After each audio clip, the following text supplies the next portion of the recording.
Are you tired of paying ridiculous interest on your credit card? Last week, I shared my debt payoff plan, but today I'm showing you the one trick that helped me cut down interest and speed things up. I'm Heather, an accountant and finance director. I help women take control of their finances and build up their wealth. I know firsthand just how overwhelming debt can be, especially when the interest keeps stacking up. That's why in this video, I'm showing you exactly how I did a credit balance transfer, step by step, to stop wasting money on interest and pay off debt faster. By the end of this video, you'll know how to find the best 0% transfer deals, avoid common mistakes, and use this strategy the right way. Well, let's get into it. A credit balance transfer is basically moving one credit card debt to another, ideally one with a 0% interest period, so you're not constantly throwing your money away on interest. Well, a balance transfer is one way to get off that interest treadmill and start making real progress. Because instead of your money disappearing into interest, it actually goes towards paying off your debt. So who is a balance transfer actually good for? Because it's not for everyone. It's a great option if you have high interest debt and want to pay it faster. If you're paying 20% plus interest on a credit card bill, a 0% balance transfer could save you hundreds. It's also for people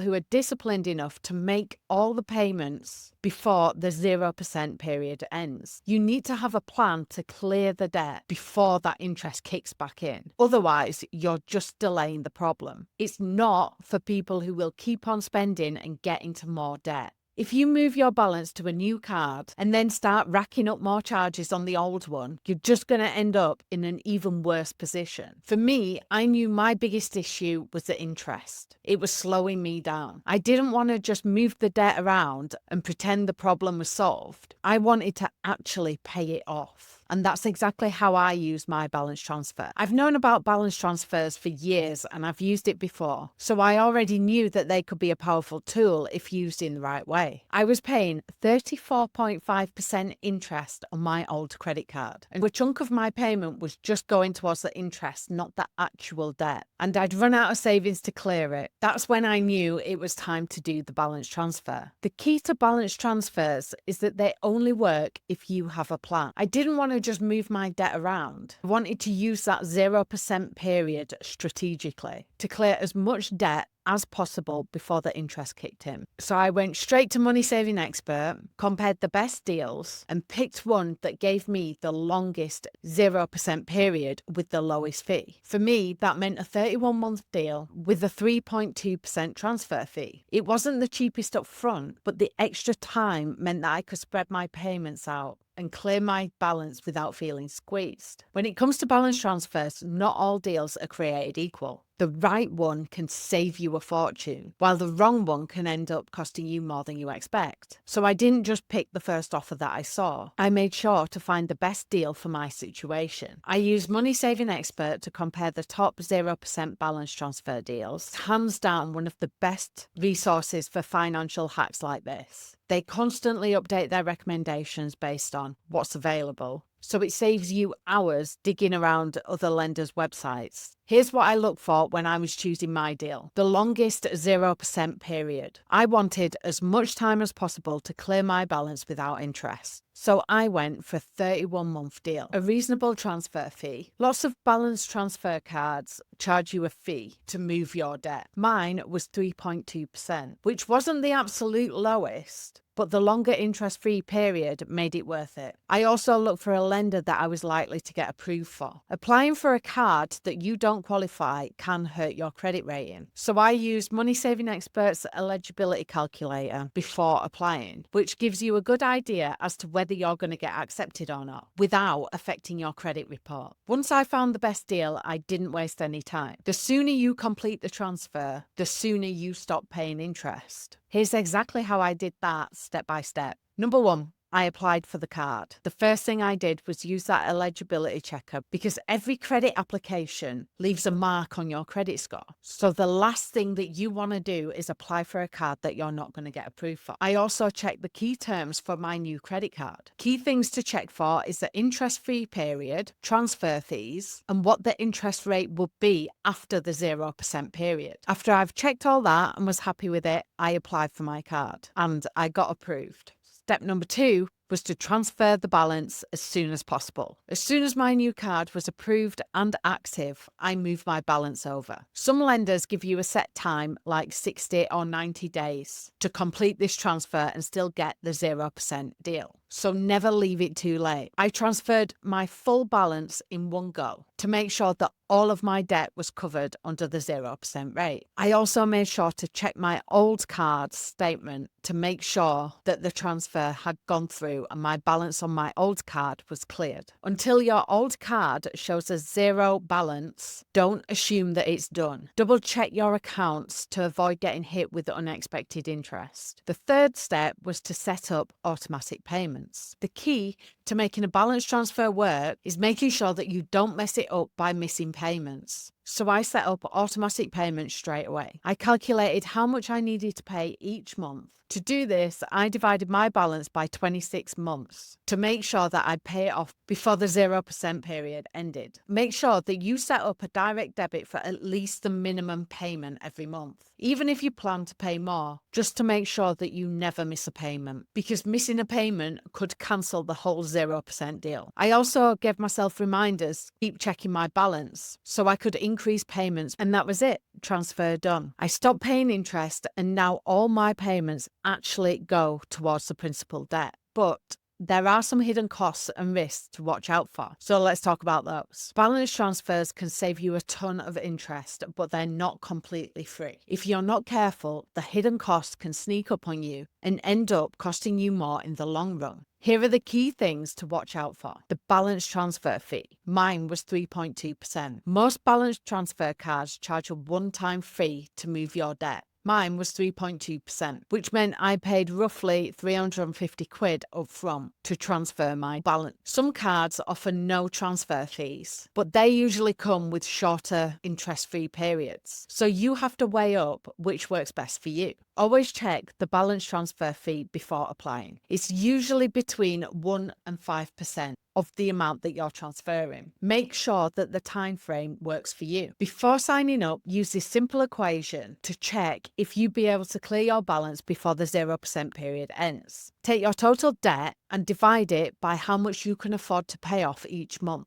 This will give you the total months that you need to clear your debt. For example, if you're in £3,000 worth of credit card debt and you can afford to pay £100 per month, that would take you 30 months to clear. So my 31-month deal would work for you. But if the deal was only for 18 months, you'd need to increase your payments or risk getting hit with interest later. The next thing to watch out for is the impact on your credit score. Now, before applying for a balance transfer card, it's important to consider your credit score.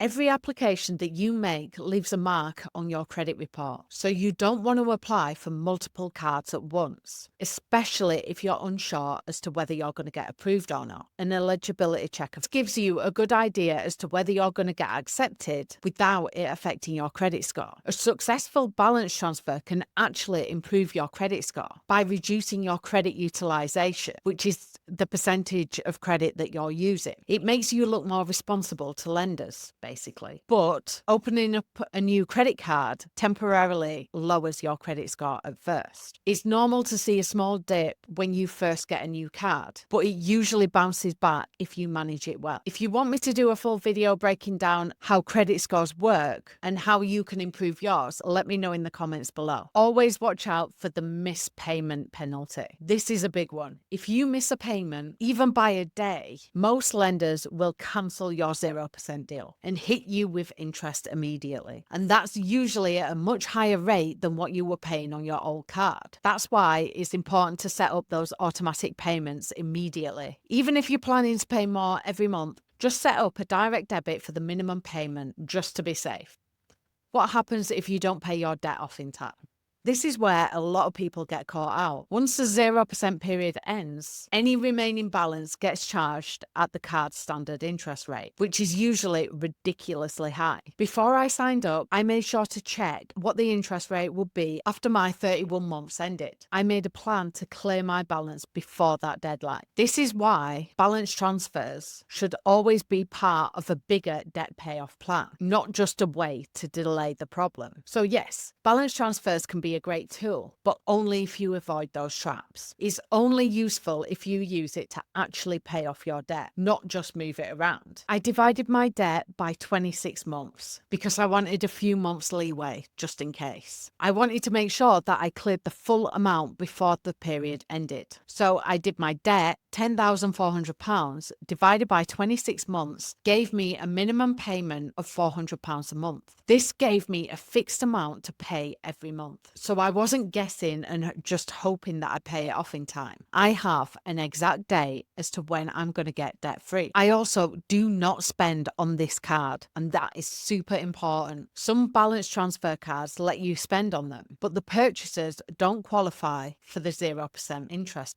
deal. That means if you're not careful, you're going to be paying a really high interest on new spending while still trying to pay off old debt. By building all of this into my monthly money meeting, I make sure I stay on top of it without stressing about interest sneaking back in. I've seen so many people make costly mistakes to just ruin the benefits of a balance transfer card. So let's run through the biggest mistakes to avoid. Mistake number 1, thinking that a balance transfer is free money. A balance transfer isn't debt forgiveness. It's just moving your debt to another place where it's easier and cheaper to pay off. But if you see that you're paying no interest and think, great, I've got extra money to spend, you're just setting yourself up for trouble. Treat a balance transfer like a deadline, not a reset. It's a window of time to pay off your debt, nothing more. Mistake number 2 is missing payments and losing the deal altogether. If you miss just one payment, lenders will cancel your 0% interest deal and switch you to their ridiculously high interest rate. So set up your automatic payments for at least the minimum every month. Mistake number 3 is not paying off your full balance before the 0% period ends. I cannot stress this enough. If you don't clear your balance before the 0% period ends, the remaining debt will be charged at the card's standard interest rate, which is usually sky high. So calculate your monthly payments up front to make sure that you will clear the balance in time. And make sure to check your balances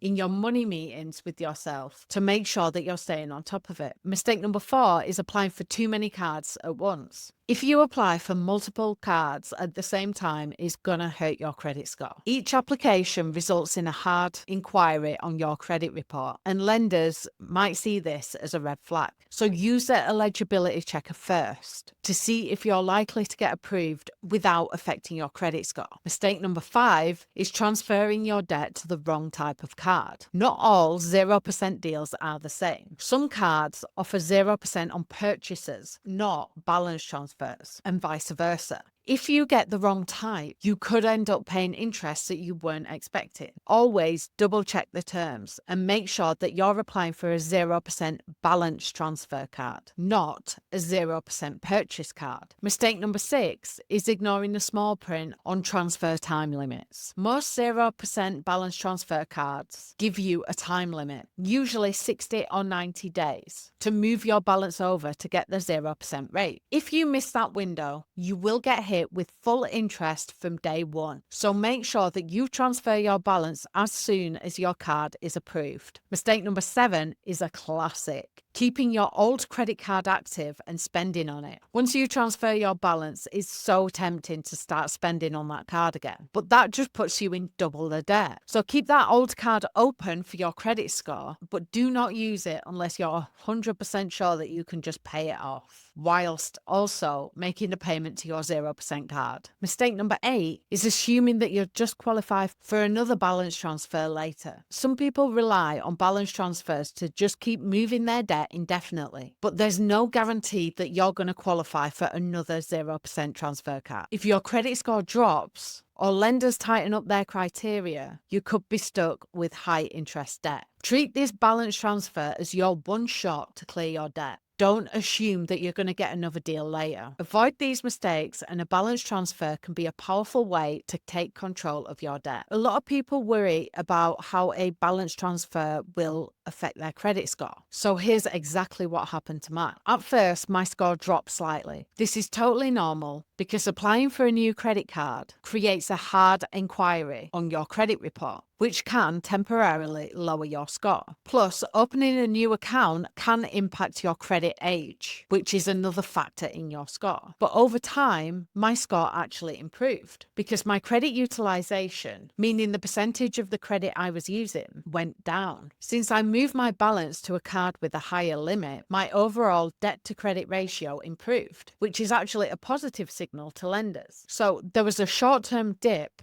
but as long as you use the transfer wisely and pay off your balance, it can actually help your score in the long run. If you want me to do a full credit score video, just let me know in the comments. So to wrap things up, balance transfers are a great tool to reduce interest and to speed up debt payoff, but only if you avoid the common mistakes and have a clear plan to pay it off before the 0% period ends. If you want to pay off debt faster and stay motivated, don't miss my next video on debt snowball versus debt avalanche. I'll help you figure out which method is best for you. Thanks for watching, and I'll see you in the next one.